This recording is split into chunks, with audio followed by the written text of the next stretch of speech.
Your call is the only reason for the kind of talents and the graces that God makes available to you. Is because of your call. Your talents and your graces are gifts that accompany your calling to make your calling efficacious. The only reason for your talents, the only reason for your giftings are your calling. Is your calling.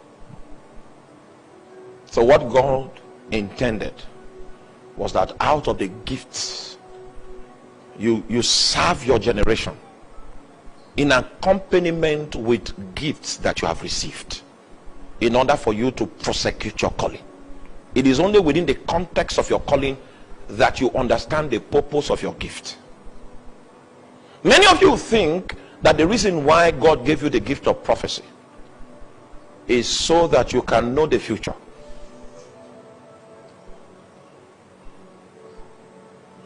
Hallelujah. No. I had a great mentor. He's a prophet. Great mentor. He taught me how to handle the gifts of the Spirit. Because those days, in Benue State, Kogi State put together, those days when we were in the 90s, the early 90s, there were only few people that operated in the gifts of the Spirit. You could count how many prophets there are from Plateau State, Benue State, and Kogi State. And in terms of the prophetic office, he was the rising star of the prophetic in the entire Middle Belt. So I learned the ways of the gifts of the Spirit from him. He was the one that taught me the kind of rigor I had to put in the closet in order for me to trap several tools that will back up my teaching ministry. Then the only thing I could operate was to teach. But he said, no, you are not equipped for ministry. You have nothing supernatural about your life that will make people believe you're teaching. Then he taught me how to receive the word of the Lord. And I followed him from place to place. He was indeed a prophet. And a time came. I don't want to mention so many details so that if he hears, he will not know that he's the one I'm talking about. A time came, the prophetic grace grew. And he could look at a campaign poster and know who will win an election. His accuracy was something to reckon with. And my mentor began to sell prophecy at that time. So you drop some money before he tells you the word of the Lord. And the reason why you will sell a gift is because you don't know the purpose of your calling. The reason why you what? Sell it. Because your gift was given to you. The only reason for the gift is to vitalize the calling. So when you see someone abusing a spiritual gift, it's because the person is losing sight of his calling.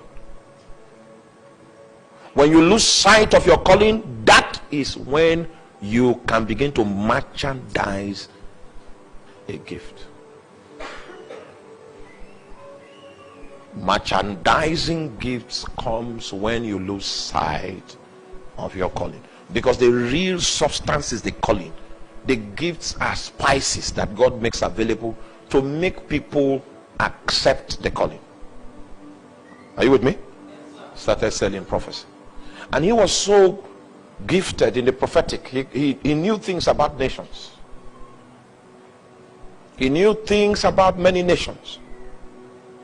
In fact, I don't know what nation was that. And the immigration, they were questioning him because he had visas into 22 countries. And they said, what do you do that you travel so much? He says, I'm a prophet. And he must make you understand that that's what he is. I'm a prophet. I'm a prophet. So he is not very tall. Though. The immigration man he said, okay, I will show you a sign that I'm a prophet. He now waved his hand like this. The power of God took the man away. So they had to beg him. Do you know that because that immigration man fell, the news, they trafficked the news to the president of the country, that one prophet came, they were trying to stop him from entering, and this is what happened. The president called for that my man, and then my man, he can see the future. He can see the future, I assure you. He began to tell them the future of the nation and what they needed to do at that time. Instantly, the president gave him a gold mine. Yeah, I don't want to mention the name of the nation. Gave him a gold mine.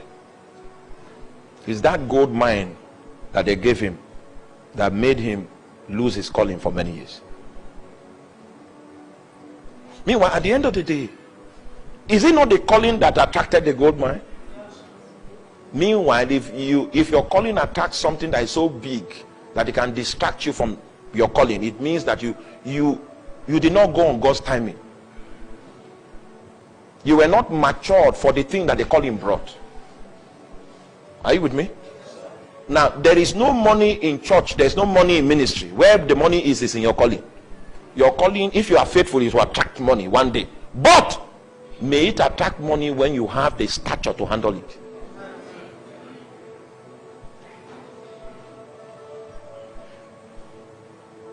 At the end of the day, the master will ask, what was my will fulfilled? Come with me.